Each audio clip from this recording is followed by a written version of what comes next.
ਸਤਿ ਸ਼੍ਰੀ ਅਕਾਲ, ਤੁਸੀਂ ਵੇਖ ਰਹੇ ਹੋ ਦੈਨਿਕ ਸਵੇਰਾ ਟੀਵੀ। ਮੈਂ ਹਾਂ ਨੀਰੂ ਬਿਜਲਵਾਨ। ਪੰਜਾਬ ਕਾਂਗਰਸ ਦੇ ਵਿਚਕਾਰ ਲੀਡਰ ਆਫ ਆਪੋਜੀਸ਼ਨ ਨੂੰ ਲੈ ਕੇ ਬਹੁਤ ਸਾਰੇ ਸਵਾਲ ਚੁੱਕੇ ਜਾ ਰਹੇ ਨੇ ਕਿ ਆਖਿਰ ਕੌਣ ਬਣੇਗਾ ਐਲਓਪੀ। ਤੁਹਾਨੂੰ ਦੱਸ ਦਈਏ ਕਿ ਦਿੱਲੀ ਦੇ ਵਿਚਕਾਰ ਵੀ ਕਾਂਗਰਸ ਦੀ ਬੈਠਕ ਹੋਣ ਵਾਲੀ ਹੈ। ਹਾਈ ਕਮਾਂਡ ਇਸ ਦੇ ਵਿੱਚ ਹਿੱਸਾ ਲੈਣ ਵਾਲੀ ਹੈ। ਉੱਤੇ ਹੀ ਪੰਜਾਬ ਕਾਂਗਰਸ ਭਵਨ ਦੇ ਵਿਚਕਾਰ ਜਿਹਨੇ ਅੱਜ ਹੈ ਬਹੁਤ ਸਾਰੇ ਵਿਧਾਇਕ ਮਾਝਾ ਜ਼ੋਨ ਦੇ ਪਹੁੰਚ ਰਹੇ ਨੇ। 4:30 ਵਜੇ ਦੁਆਬਾ ਜ਼ੋਨ ਦੇ ਵਿਧਾਇਕ ਪਹੁੰਚਣਗੇ, ਉਹਨਾਂ ਨਾਲ ਮੰਥਨ ਕੀਤਾ ਜਾਏਗਾ। ਲੇਕਿਨ ਸਭ ਤੋਂ ਵੱਡੀ ਇੱਥੇ ਚਰਚਾ ਜੇ ਚੱਲ ਰਹੀ ਹੈ ਇਸ ਵੇਲੇ ਕਿ ਚੋਣ ਕਿਸ ਦੀ ਕੀਤੀ ਜਾਵੇਗੀ। ਸੁਖਪਾਲ ਖਹਿਰਾ ਨਾਲ ਗੱਲਬਾਤ ਕਰਦੇ ਨੇ, ਉਹਨਾਂ ਦੇ ਕੀ ਵਿਚਾਰ ਨੇ ਉਹ ਜਾਣਦੇ ਨੇ। ਖਹਿਰਾ ਸਾਹਿਬ, ਅੱਜ ਮੀਟਿੰਗ ਹੋ ਰਹੀ ਹੈ, ਰਿਵਿਊ ਕੀਤਾ ਜਾ ਰਿਹਾ ਹੈ ਹਾਰ ਦੇ ਕਾਰਨ। ਕੀ ਕਾਰਨ ਰਹੇ ਤੁਸੀਂ ਮੰਨਦੇ ਹੋ ਹਾਰ ਦੇ ਪਿੱਛੇ? ਦੇਖੋ, ਹੁਣ ਮੇਰਾ ਫੇਅਰ ਐਨਾਲਿਸਿਸ ਇਹ ਆ ਕਿ ਇਹ ਜਿਹੜੀ ਵੋਟ ਪਈ ਹੈ ਨਾ, ਇਹ ਬੇਸਿਕਲੀ ਭਾਰਤ ਦੇ ਬਦ ਨਿਜ਼ਾਮੀ ਦੇ ਖਿਲਾਫ ਲੋਕਾਂ ਦਾ ਗੁੱਸਾ ਕੱਢਿਆ ਉਹਨਾਂ ਨੇ ਆਪਣਾ। ਪੰਜਾਬ ਕਿਉਂਕਿ ਇੱਕ ਬਹੁਤ ਰੈਵੋਲੂਸ਼ਨਰੀ ਸਟੇਟ ਆ, ਸਭ ਤੋਂ ਪਹਿਲਾਂ ਹਰ ਇੱਕ ਚੀਜ਼ ਨੂੰ ਪਕੜਦੀ ਆ। This I would not call this a very positive vote for Kejriwal ਔਰ Aam Aadmi Party. This is a vote against the system. ਔਰ ਸਿਸਟਮ ਮੈਂ ਜਦੋਂ ਕਹਿੰਦਾ ਇਕੱਲਾ ਮਤ ਸਮਝਣਾ ਕਿ ਪੋਲੀਟੀਕਲ ਲੀਡਰਸ਼ਿਪ, ਲੋਕ ਜਿਹੜੇ 4 ਪਿਲਰਸ ਨੇ ਨਾ ਡੈਮੋਕ੍ਰੇਸੀ ਦੇ, ਜਿਹਦੇ 'ਚ ਲੈਜਿਸਲੇਚਰ ਆਉਂਦੀ, ਪੋਲੀਟੀਸ਼ੀਅਨਸ ਆਉਂਦੇ ਨੇ, ਜਿਹਦੇ 'ਚ ਐਗਜ਼ੈਕਟਿਵ ਅਫਸਰਸ ਆਉਂਦੇ ਨੇ, ਜਿਹਦੇ 'ਚ ਮੀਡੀਆ ਆਉਂਦਾ ਵਾ, ਔਰ ਜਿਹਦੇ ਵਿੱਚ ਈਵਨ ਜੁਡੀਸ਼ਰੀ ਆਉਂਦੀ ਆ। ਬਹੁਤ ਲੋਕਾਂ ਨੂੰ ਬੇਭਰੋਸਗੀ ਆ ਸਿਸਟਮ ਤੇ। ਪੰਜਾਬ ਕਿਉਂਕਿ ਮੈਂ ਜਿੱਦਾਂ ਕਿਹਾ ਕਿ ਸਭ ਤੋਂ ਪਹਿਲਾਂ ਗੱਲ ਨੂੰ ਪਕੜਦਾ, ਇਹਨਾਂ ਨੇ ਪੂਰਾ ਰੱਜ ਕੇ ਇਸ ਵਾਰੀ ਗੁੱਸਾ ਕੱਢਿਆ। ਹਾਂ, ਸ਼ਿਕਾਰ of course Congress and Akali Dal ਉਸ ਦੇ ਹੋਏ ਨੇ, ਕਿਉਂਕਿ ਅਸੀਂ 6-6 7-7 ਵਾਰੀ ਸਰਕਾਰਾਂ ਬਣਾ ਚੁੱਕੇ ਸੀ ਐਂਡ ਲੋਕਾਂ ਨੂੰ ਲੱਗਿਆ ਕਿ ਦੇ ਥਿੰਗਸ ਹੈਵ ਨਾਟ ਇੰਪਰੂਵਡ। ਜਿਹੜਾ ਆਮ ਸਧਾਰਨ ਬੰਦਾ ਕਿਤੇ ਜਾਂਦਾ ਸਰਕਾਰੀ ਦੁਬਾਰੇ ਦਫ਼ਤਰ, ਉਹਨੂੰ ਧੱਕੇ ਪੈਂਦੇ ਨੇ, ਉਹਦੀ ਬੇਇੱਜ਼ਤੀ ਕਰਦੇ ਨੇ, ਡਿਸਰਿਸਪੈਕਟ। ਆਫਸਰਸ ਜਿਹੜੇ suppose to be public servants have become gods actually. ਅੰਦਰ ਬੈਠੇ ਭਾਵੇਂ ਤਾਸ਼ ਖੇਡਦੇ ਹੋਣ, ਦਾਰੂ ਪੀਂਦੇ ਹੋਣ, ਬਾਹਰ ਕਹਿ ਦੇਣਗੇ ਮੀਟਿੰਗ ਚੱਲ ਰਹੀ ਹੈ ਜੀ, ਜਾਓ ਕੱਲ ਸਵੇਰੇ ਆ ਜਾਓ। ਸੋ ਇਸ ਸਿਸਟਮ ਦੇ ਖਿਲਾਫ ਵੋਟ ਪਈ ਆ। ਹਾਂ, ਇਸ ਮੈਂਡੇਟ ਨੂੰ ਅਸੀਂ ਉਹਦਾ ਸਵੀਕਾਰ ਕਰਦੇ ਹਾਂ। ਬਹੁਤ ਵੱਡਾ ਮੈਂਡੇਟ ਆਇਆ ਵਾ, ਅਸੀਂ ਉਸ ਮੈਂਡੇਟ ਦੀ ਰਿਸਪੈਕਟ ਕਰਦੇ ਹਾਂ। ਔਰ ਜਿਹੜੀ ਕਾਂਗਰਸ ਦੀ ਪੋਜੀਸ਼ਨ ਆ, ਉਹ ਮੈਂ ਕਹਿਣਾ ਚਾਹੁੰਦਾ ਕਿ ਕਾਂਗਰਸ 2-3 ਫੈਕਟਰਸ ਜਿਹੜੇ ਮੇਰੇ ਮੁਤਾਬਿਕ ਸੀਗੇ ਕਿ ਜਦੋਂ ਤੁਹਾਨੂੰ ਪਤਾ ਲੱਗ ਗਿਆ ਸੀਗਾ ਕਿ ਫਰਜ਼ ਕਰੋ ਕੈਪਟਨ ਅਮਰਿੰਦਰ ਸਿੰਘ ਇੱਕ ਲੇਡ ਬੈਕ ਚੀਫ ਮਿਨਿਸਟਰ ਆ, ਬਿਊਰੋਕ੍ਰੇਸੀ ਦੇ ਥਰੂ ਚੱਲਦੇ ਨੇ, ਐਕਸੈਸਿਬਲ ਨਹੀਂਗੇ, ਗ੍ਰਾਫ ਡਿੱਗ ਰਿਹਾ ਵਾ, ਤੇ ਫਿਰ ਉਹਨਾਂ ਨੂੰ 2-2.5 ਸਾਲ ਪਹਿਲਾਂ ਬਦਲ ਦੇਣਾ ਚਾਹੀਦਾ ਮਿਡ ਟਰਮ 'ਚ। ਉਦੋਂ ਬਦਲਦੇ, ਉਦੋਂ ਆਦਮੀ ਜਿਹੜਾ ਰਿਪਲੇਸ ਕਰਨਾ ਸੀਗਾ। Punjab always looks for dynamism. Punjab does not go with caste factors. ਮਾਫ ਕਰਨਾ, ਇਹ ਤੀਸਰਾ ਐਕਸਪੈਰੀਮੈਂਟ ਫੇਲ ਹੋਇਆ ਵਾ ਪਾਰਟੀ ਦਾ ਦਲਿਤਸ ਨੂੰ ਲੈ ਕੇ। ਮੈਂ ਦਲਿਤ ਦਾ ਬਹੁਤ ਸਤਿਕਾਰ ਕਰਦਾ ਵਾਂ, ਬਾਬਾ ਸਾਹਿਬ ਅੰਬੇਦਕਰ ਸਾਡੇ ਤਾਂ ਚਲੋ ਗੁਰੂ ਸਾਹਿਬਾਨ ਨੇ ਇਹ ਸ਼ਬਦ ਹੀ ਉਡਾਤਾ ਸੀਗਾ ਜ਼ਾਤ ਪਾਤ ਦਾ। ਪਹਿਲੀ ਵਾਰ ਦੁੱਲੋ ਸਾਹਿਬ, ਮੈਂ ਉਹਨਾਂ ਦਾ ਸਤਿਕਾਰ ਆ, ਉਹਨਾਂ ਨੇ ਪਹਿਲੀ ਵਾਰੀ ਮੈਨੂੰ ਜ਼ਿਲ੍ਹੇ ਦਾ ਪ੍ਰਧਾਨ ਬਣਾਇਆ ਸੀਗਾ ਕਪੂਰਥਲੇ ਦਾ, ਬਟ ਉਹ ਐਕਸਪੈਰੀਮੈਂਟ ਫੇਲ ਹੋਇਆ। ਇਲੈਕਸ਼ਨ ਆਈ, ਪ੍ਰੈਜ਼ੀਡੈਂਟ ਪੀਪੀਸੀ ਸੀ ਕਿ ਦੁੱਲੋ ਸਾਹਿਬ ਆਪਣੀ ਇਲੈਕਸ਼ਨ ਹਾਰ ਗਏ। ਫਿਰ ਐਕਸਪੈਰੀਮੈਂਟ ਕੀਤਾ ਮਹਿੰਦਰ ਸਿੰਘ ਕੇਪੀ, ਪ੍ਰਧਾਨ ਪੰਜਾਬ ਪ੍ਰਦੇਸ਼ ਕਾਂਗਰਸ, ਇਲੈਕਸ਼ਨ ਆਈ, ਆਪਣੀ ਸੀਟ ਹਾਰ ਗਏ। ਤੇ ਹੁਣ ਚੰਨੀ ਸਾਹਿਬ 2 ਸੀਟਾਂ ਦੋਨੋਂ ਹੀ ਹਾਰ ਗਏ। So what is the message out here? Message is ਕਿ ਪੰਜਾਬ ਦੇ ਵਿੱਚ ਕਾਬਲੀਅਤ ਨੂੰ ਲੋਕ ਪਸੰਦ ਕਰਦੇ ਨੇ, ਧੜੱਲੇਦਾਰ ਬੰਦਿਆਂ ਨੂੰ ਲੋਕ ਪਸੰਦ ਕਰਦੇ, ਘੱਟੋ ਘੱਟ ਜਿਹਨਾਂ ਨੂੰ ਅੱਗੇ ਫਰੰਟ ਤੇ ਲਾਉਣਾ ਚਾਹੁੰਦੇ ਨੇ। ਇਸ ਲਈ ਡਾਇਨਾਮਿਜ਼ਮ ਇਜ਼ ਦ ਕੀ। ਇੱਕ ਤਾਂ ਇਹ ਫੈਕਟਰ ਜਿਹੜਾ ਸੀਗਾ ਇਹ ਫੇਲ ਹੋਇਆ ਵਾ। ਦੂਸਰਾ, ਬਹੁਤ ਇਨਫਾਈਟਿੰਗ ਹੋਈ। ਮੈਂ ਅਫਸੋਸ ਨਾਲ ਕਹਿਣਾ ਪੈਂਦਾ ਵਾ ਕਿ ਚੰਗੇ ਸਾਡੇ ਸਤਿਕਾਰਯੋਗ ਲੀਡਰਸ ਇੱਕ ਦੂਜੇ ਦੇ ਖਿਲਾਫ ਇੱਦਾਂ ਲੜ ਰਹੇ ਸੀ ਜਿੱਦਾਂ ਉਹਨਾਂ ਦਾ ਮੁਕਾਬਲਾ ਅਕਾਲੀ ਦਲ ਨਾਲ ਝਾੜੂ ਨਾਲ ਨਹੀਂਗਾ, ਉਹਨਾਂ ਦਾ ਮੁਕਾਬਲਾ ਆਪਸ ਵਿੱਚ ਆ ਜਿਹੜੀਆਂ। ਔਰ ਇੰਨੇ ਪਾਵਰ ਸੈਂਟਰਸ ਕ੍ਰੀਏਟ ਹੋ ਗਏ ਲਾਸਟ 3-4-5 ਮੰਥਸ, ਲੋਕਾਂ ਨੂੰ ਸਮਝ ਨਹੀਂ ਆਉਂਦਾ ਸੀਗਾ ਕਿਹਦੇ ਕੋਲ ਜਾਈਏ। 5-6 power centres do not work in a party, it has to be commanded by one single person. ਔਰ ਇਹ ਸਾਰੇ ਫੈਕਟਰ ਸੀਗੇ। Infighting cost us quite a lot. ਇੱਕ ਕਾਂਗਰਸ ਦੇ ਲੀਡਰਸ਼ਿਪ ਨੂੰ ਮੇਰੀ ਬੇਨਤੀ ਆ ਕਿ ਆਪਾਂ ਟਿਕਟ ਤਾਂ ਦੇਣੀ ਹੁੰਦੀ ਹੈ, ਤਾਂ ਹੈ ਨਹੀਂਗਾ ਕਿ ਬਗੈਰ ਟਿਕਟ ਤੋਂ ਇਲੈਕਸ਼ਨ ਲੜਨੀ ਆ, ਤੇ ਫਿਰ why give it at the fag end, give it at least 1 month before. 1 ਮਹੀਨਾ ਲੋਕੀ ਜਦੋਂ ਕਾਂਗਰਸ ਦੇ ਕੇਡਰਸ ਟਿਕਟਾਂ ਲੈਣ ਜਾਂਦੇ ਨੇ, ਸੌਰੀ ਲੀਡਰਸ, ਪਿੱਛੋਂ ਸਾਰੀ ਫੀਲਡ ਵਿਹਲੀ ਹੁੰਦੀ ਓਪੋਨੈਂਟਸ ਵਾਸਤੇ। ਸੋ ਇਹ ਮੋٹے ਕਾਰਨ ਜਿਹੜੇ ਮੈਨੂੰ ਨਜ਼ਰ ਆਏ ਇਹੀ ਸਨ। ਸਿੱਧੂ ਸਾਹਿਬ ਦਾ ਅਸਤੀਫਾ ਹੋ ਗਿਆ ਸਰ, ਉਹ ਕੱਲ ਸੋਨੀਆ ਗਾਂਧੀ ਵੱਲੋਂ ਮੰਗਿਆ ਗਿਆ, ਅੱਜ ਉਹਨਾਂ ਨੇ ਦੇ ਵੀ ਦਿੱਤਾ ਹੈ, ਕਿਵੇਂ ਦੇਖਦੇ ਹੋ? ਦੇਖੋ, ਸਿੱਧੂ ਸਾਹਿਬ ਮੇਰੇ ਬਹੁਤ ਆਦਰਨੀय ਸਤਿਕਾਰਯੋਗ, ਇੱਕ ਪੜ੍ਹਿਆ ਲਿਖਿਆ, ਇੱਕ ਓਨੈਸਟ ਅੱਛਾ ਆਦਮੀ ਆ। Somehow things did not work out in his favour, ਕਿਉਂਕਿ ਕੁਦਰਤ ਦਾ ਬੜਾ ਵੱਡਾ ਰੋਲ ਆ। ਇਹ ਜਿੱਤ ਹਾਰ ਆਪਣੇ ਕਿਸੇ ਦੇ ਹੱਥ 'ਚ ਨਹੀਂ। ਐਵੇਂ ਲੱਗਦਾ ਹੁੰਦਾ ਕਿ ਮੈਂ ਬੜਾ ਕੰਮ ਕੀਤਾ, ਮੈਂ ਬਹੁਤ ਫੰਨੇ ਖਾਂ, ਪਰ ਜਦੋਂ ਕੋਈ ਹਾਲਾਤ ਇਦਾਂ ਦੇ ਬਣ, ਫਿਰ ਉਹਦੇ 'ਚ ਕੋਈ ਕਿਸੇ ਦੀ ਚੱਲਦੀ ਨਹੀਂ ਗਈ। ਸਿੱਧੂ ਸਾਹਿਬ ਦਾ ਅਸਤੀਫਾ ਇਕੱਲਿਆਂ ਦਾ ਨਹੀਂ ਹੋਇਆ, 5 ਸਟੇਟਾਂ ਦੇ ਜਿਹੜੇ ਪ੍ਰੈਜ਼ੀਡੈਂਟ ਸੀ ਉਹਨਾਂ ਦੇ ਅਸਤੀਫਾ ਹੋਇਆ ਵਾ, and that is as per the directions of the Congress president. So ਅਸਤੀਫਾ ਤਾਂ ਦੇਣਾ ਹੀ ਸੀਗਾ ਉਹਨਾਂ ਨੇ।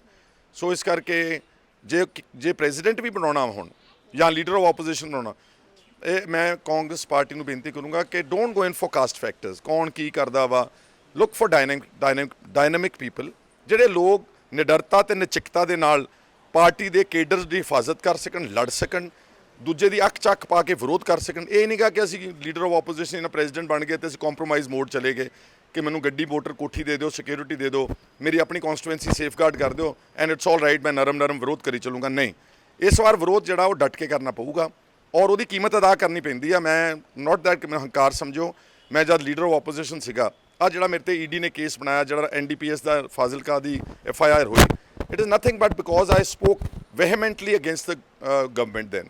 I also spoke very solidly against the BJP. ਮੈਂ ਉਹਨਾਂ ਦੀ ਰਡਾਰ ਤੇ ਇਸ ਕਰਕੇ ਆਇਆ ਕਿਉਂਕਿ ਮੈਂ ਯੂਆਪਾ ਦਾ ਵਿਰੋਧ ਕੀਤਾ, ਮੈਂ NIA ਦਾ ਵਿਰੋਧ ਕੀਤਾ, ਮੈਂ ਅਜੀਤ ਡੋਵਾਲ ਦਾ ਬਾਈ ਨੇਮ that he is interfering in Punjab affairs। DGP Dinkar Gupta the appointment captain Amarinder Singh the appointment ਨਹੀਂ ਸੀਗੀ, ਉਹ ਅਜੀਤ ਡੋਵਾਲ ਦੀ government of India the appointment ਸੀਗੀ। ਸੋ ਜੋ ਗੱਲਾਂ BJP ਨੇ ਗਲਤ ਕੀਤੀਆਂ ਮੈਂ ਅਪੋਜ਼ ਕੀਤਾ, ਉਹਦਾ ਮੈਨੂੰ ਕੀਮਤ ਅਦਾ ਕਰਨੀ ਪਈ। ਸੋ ਜਿਹੜਾ ਵੀ ਬਣਨਾ ਚਾਹੁੰਦਾ ਇਹ ਸੋਚ ਲਓ ਕਿ ਇਹਦੀ ਕੀਮਤ ਅਦਾ ਕਰਨੀ ਪੈਣੀ, ਜੇ ਸੱਚ ਬੋਲਣਾ ਵਾ, ਜੇ ਲੜਨਾ ਵਾ। ਦੇਖੋ, ਮੈਂ ਆਪਣੇ ਮੂੰਹੋਂ ਤਾਂ ਕਹਿੰਦਾ ਚੰਗਾ ਨਹੀਂ ਲੱਗਦਾ, ਲੇਕਿਨ ਮੈਂ ਹੰਕਾਰ ਮਤ ਸਮਝਣਾ ਪਲੀਜ਼। ਦੁਨੀਆ ਭਰ ਚੋਂ world wide people are contributing ਕਿ ਲੀਡਰ ਆਫ ਆਪੋਜੀਸ਼ਨ ਬਣਾਇਆ ਜਾਵੇ ਮੈਨੂੰ। ਉਹ ਇਸ ਲਈ ਕਹਿ ਰਹੇ ਨੇ ਕਿਉਂਕਿ ਉਹਨਾਂ ਨੇ ਮੇਰਾ ਕੰਮ ਉਹਨਾਂ ਦੀ ਪਬਲਿਕ ਡੋਮੇਨ 'ਚ ਪਿਆ ਵਾ। 2017-18 ਜਿਹੜਾ ਮੈਂ ਕੰਮ ਕੀਤਾ, ਜੋ ਮੈਂ ਸਾਰੇ ਪੰਜਾਬ ਦੇ ਵਿੱਚ ਜਿਹੜਾ ਸੀਗਾ, ਚਾਹੇ ਉਹ ਹਰ ਕਿਸਮ ਦੇ ਮਾਫੀਏ ਨਾਲ ਲੜਾਈ ਲੜੀ, ਤਾਕਤਵਰ ਲੋਕਾਂ ਦੇ ਨਾਲ ਲੜਾਈ ਲੜੀ ਔਰ ਇੱਕ ਮਿਨਿਸਟਰ ਨੂੰ ਅਸਤੀਫਾ ਦੇਣਾ ਪੈ ਗਿਆ, which also meant that it was a big achievement that time. So ਲੋਕਾਂ ਨੂੰ ਪਤਾ ਵਾ, ਲੋਕਾਂ ਨੂੰ ਯਾਦ ਆ ਕਿ ਇਹਨੇ ਕੰਮ ਅੱਛਾ ਕੀਤਾ ਸੀ, ਇਸ ਕਰਕੇ ਮੇਰਾ ਨਾਮ ਪ੍ਰਚਲਿਤ ਹੈ। ਇਹ ਵੀ ਕਿਹਾ ਜਾ ਰਿਹਾ ਕਿ ਵੋਟਿੰਗ ਕਰਵਾਉਣੀ ਚਾਹੀਦੀ ਹੈ, ਸੁਨੀਲ ਜਾਖੜ ਨੇ ਕਿਹਾ। ਦੇਖੋ, ਪਹਿਲਾ ਰਾਈਟ ਤਾਂ ਹੈਗਾ ਪਾਰਟੀ ਦੀ ਲੀਡਰਸ਼ਿਪ ਦਾ, ਜੋ ਫੈਸਲਾ ਕਰਨਗੇ ਸਾਨੂੰ ਸਵੀਕਾਰ ਹੈ। But if you want to widen the scope of getting information and public opinion, then I think I would not say voting, MLAs ਦੀ ਰਾਏ ਲੈ ਲਓ, 117 ਕੈਂਡੀਡੇਟਸ ਦੀ ਰਾਏ ਲੈ ਲਓ, ਬਲਕਿ go beyond that, ਲੋਕਾਂ ਦੀ ਰਾਏ ਲੈ ਲਓ।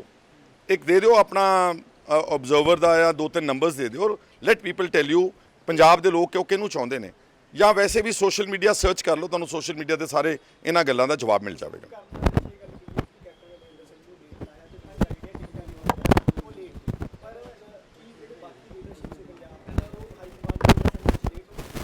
ਨਹੀਂ, ਮੇਰਾ ਖਿਆਲ ਦੱਸਦੇ ਰਹੇ ਨੇ, ਇਹ ਨਹੀਂ ਹੈਗਾ ਕਿ ਸਾਡੇ ਲੀਡਰਸ ਉਹਨਾਂ ਨੂੰ ਕਹਿੰਦੇ ਨਹੀਂ, but some how Congress the style of functioning ਇਸ ਤਰ੍ਹਾਂ ਦਾ ਕਿ ਉਹ ਆਪਣੀ ਜਿਹੜੀ ਸਕਰੀਨਿੰਗ ਕਮੇਟੀ ਆ, ਜਿਹੜੀ ਸਿਲੈਕਸ਼ਨ ਕਮੇਟੀ, ਉਹ ਬਿਲਕੁਲ ਫੈਗੈਂਡ ਦੇ ਉੱਤੇ ਆਣ ਕੇ ਫੈਸਲਾ ਲੈਂਦੇ ਨੇ। ਸੁਖਪਾਲ ਜੀ, ਇੱਕ ਪਾਸੇ ਮੰਥਨ ਹੋ ਰਿਹਾ, ਦੂਜੇ ਪਾਸੇ ਫਿਰ ਖੁੱਲ ਕੇ ਜਿਹੜੇ ਪਾਰਟੀ ਲੀਡਰ ਇੱਕ ਦੂਜੇ ਦੇ ਖਿਲਾਫ ਬੋਲ ਰਹੇ। ਮੈਂ ਕਿਸੇ ਮੁਤਲਕ ਕੁਝ ਨਹੀਂ ਕਹਿਣਾ ਚਾਹੁੰਦਾ, ਉਹ ਆਪਣਾ ਜਵਾਬ ਆਪ ਦੇਣਗੇ।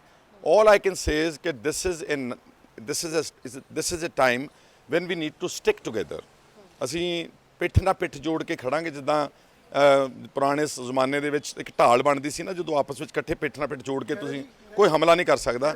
ਅੱਜ ਪਿੱਠ ਨਾਲ ਪਿੱਠ ਜੋੜ ਕੇ, ਦਿਲ ਨਾਲ ਦਿਲ ਜੋੜ ਕੇ ਆਪਾਂ ਨੂੰ ਮੌਜੂਦਾ ਸਰਕਾਰ ਦੇ ਨਿਜ਼ਾਮ ਦੇ ਖਿਲਾਫ ਲੜਨਾ ਪਵੇਗਾ। ਦੇਖੋ, ਇਹ ਤਾਂ ਕਹਿਣ ਦੀ ਲੋੜ ਹੀ ਨਹੀਂ ਕਿ ਇਨਡਿਸਪਲਿਨ ਅਗਰ ਰਹੇਗਾ ਪਾਰਟੀ ਦੇ, ਫਿਰ ਉਹਦੇ ਵਿੱਚ ਕਿੱਦਾਂ ਪਾਰਟੀ ਤਰੱਕੀ ਕਰੇਗੀ। ਤਾਂ ਪਾਰਟੀ ਹਾਈ ਕਮਾਂਡ ਨੂੰ ਬਹੁਤ ਪਹਿਲਾਂ ਹੀ ਸੋਚ ਲੈਣਾ ਚਾਹੀਦਾ ਸੀਗਾ।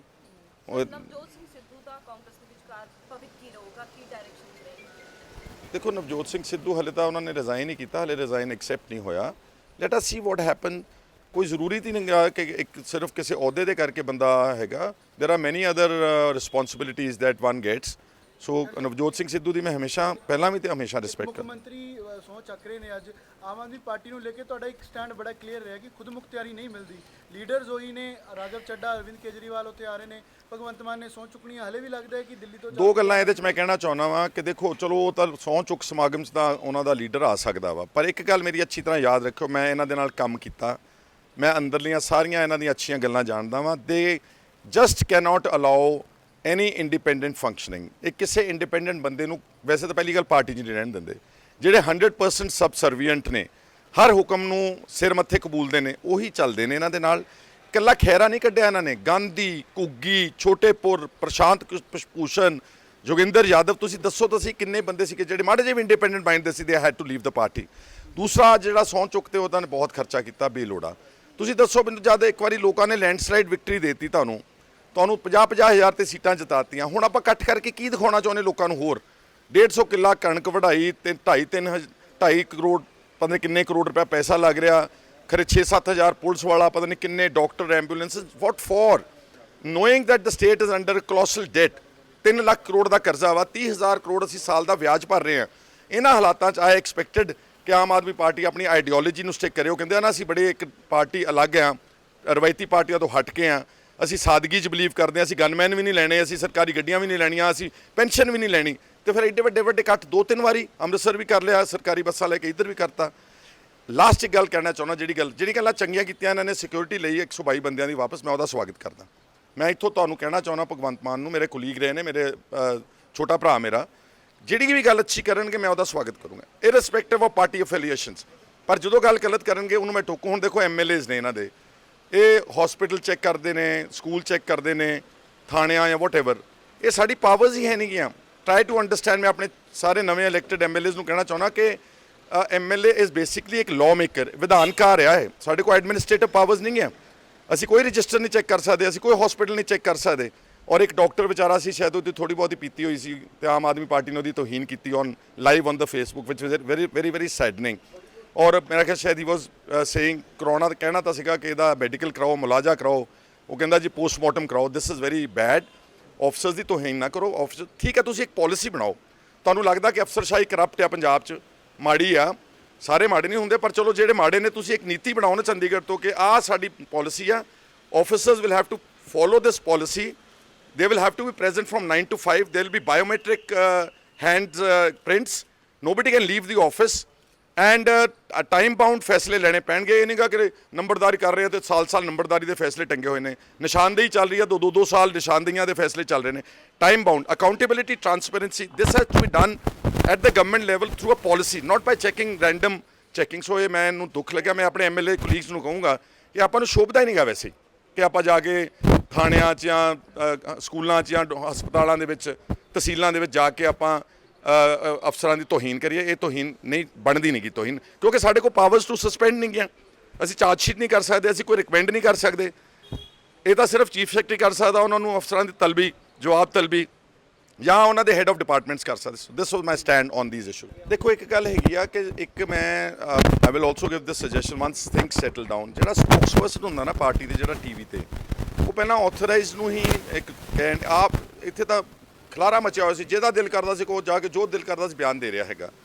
ਆਥੋਰਾਈਜ਼ਡ ਬੰਦਿਆਂ ਨੂੰ ਸਪੋਕਸਪਰਸਨ ਬਣਾਓ, ਉਹੀ ਪਾਲਿਸੀ ਸਟੇਟਮੈਂਟਸ ਦੇਣ, ਔਰ ਕੋਈ ਸਟੇਟਮੈਂਟ ਇੱਦਾਂ ਦੀ ਨਹੀਂ ਦੇਣੀ ਜਿਹਦੀ ਲੋਕਾਂ ਨੂੰ ਚੁੱਭੇ। ਬਹੁਤ ਸਾਰੇ ਬੁਲਾਰੇ ਮੈਂ ਦੇਖਦਾ, ਮੈਂ ਕਿਸੇ ਦਾ ਨਾਮ ਨਹੀਂ ਲੈਣਾ, ਉਹ ਮੈਨੂੰ ਚੁੱਭਦੀਆਂ ਸੀ ਗੱਲਾਂ ਜਦੋਂ ਬੋਲਦੇ ਸੀਗੇ, ਤਾਂ ਇਹਦਾ ਮਤਲਬ ਆਮ ਜਨਤਾ ਨੂੰ ਨਹੀਂ ਚੁੱਭਦੀਆਂ ਹੋਣਗੀਆਂ। ਸੋ ਜਦੋਂ ਕਿਸੇ ਦੇ ਖਿਲਾਫ ਅਪਸ਼ਬਦ ਬੋਲਣਾ, ਕਿਸੇ ਨੂੰ ਕਹਿਣਾ, ਚਲੋ ਅਗਰ ਕੁਝ ਵੀ ਲਫ਼ਜ਼ ਕਹੇ ਗਏ ਨੇ ਉਹ ਗਲਤ ਹੈ। All world open challenge 17 time gold medallist Mian Rafiq Mohammad, पंडित, मौलवी, बेगम, तांत्रिक, इन्हां चोरा ठग्गां तो सावधान। स्पेशलिस्ट वशीकरण, सट्टा नंबर, लव मैरिज, पति पत्नी च अनबन, विदेश च पक्का होना, कारोबार दा ना चलना, सिर्फ 31 घंटियां विच समाधान। फ्री फ्री फ्री मियां रफीक मोहम्मद। मोबाइल 84 374 94 647, 84 374 94 648।